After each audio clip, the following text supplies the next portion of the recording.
Christian Small Momentum Golf, a desperate plea for 2024 for everybody.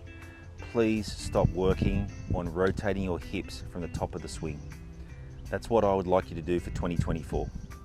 So many golfers I meet for the first time who are struggling are trying to rotate their hips from the top, feeling like that's a necessary movement intentionally in order to help them clear their hips, get through the ball, transfer their weight or hit the ball further. I'm going to show you today why as the intentional movement it is an inefficient movement, and it is in turn causing you as a good player to get stuck, a high handicap to come over the top, or in turn potentially physically injure yourself.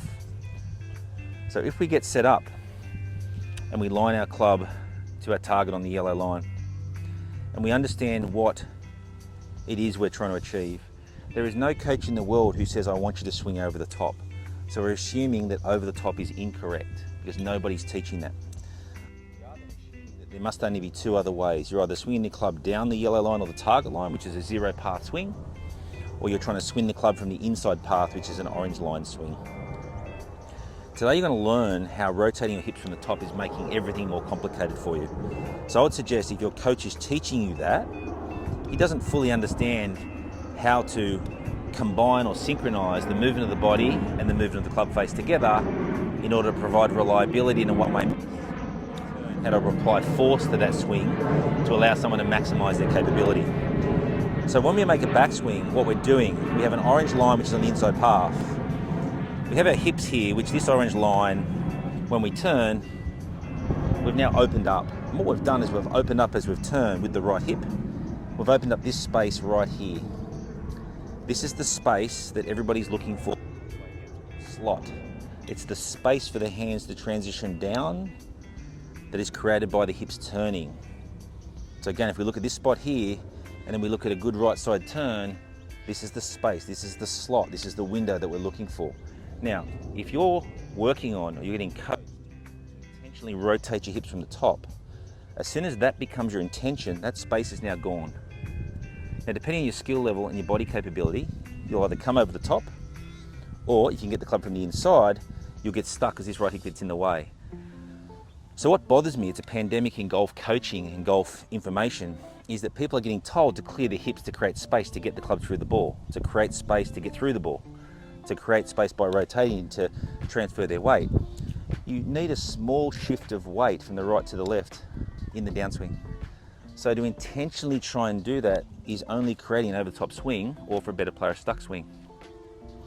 So what you're going to learn today is if we turn our right side to create space, that on the way down, we want to utilize that space. We don't want to lose it. I see people all the time, especially the people who have had multiple lessons over multiple years, trying to turn their hips and somehow trying to hit on the inside path. It is physically impossible for somebody who's learning golf later in life, or who hasn't learnt that as a kid.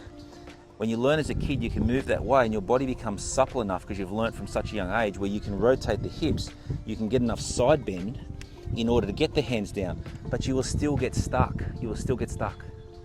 So what I'm suggesting is, whenever you've started, hip rotation from the top is an inefficient way to move because it creates an over-the-top arm swing or an arm swing that's stuck behind your right hip.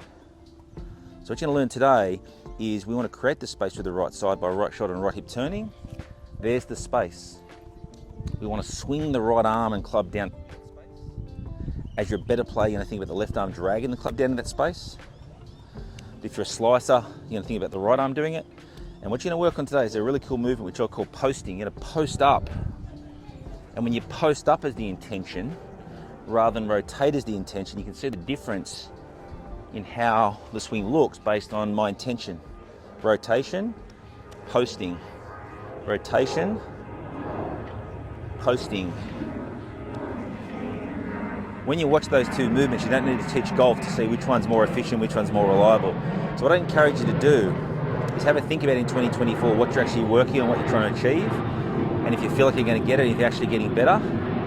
And if you don't feel like you are, then look for an alternative. In saying that, if you are happy with how you're going and you're hitting well and you're hitting the way you want and you're hitting consistently and your body's not sore and injured after golf, then stay with what you're working on. What I'm suggesting is there is a more efficient way and an easier way to develop your golf swing, not only technically but also biomechanically, so you don't injure yourself and you can play for longer. If you'd like to know more, book a lesson or send me a message. I'd love to catch up with you and explain what I'm teaching today further. I'd love to help you in 2024 improve your golf and have the best performance of your life in 2024. Thanks for watching.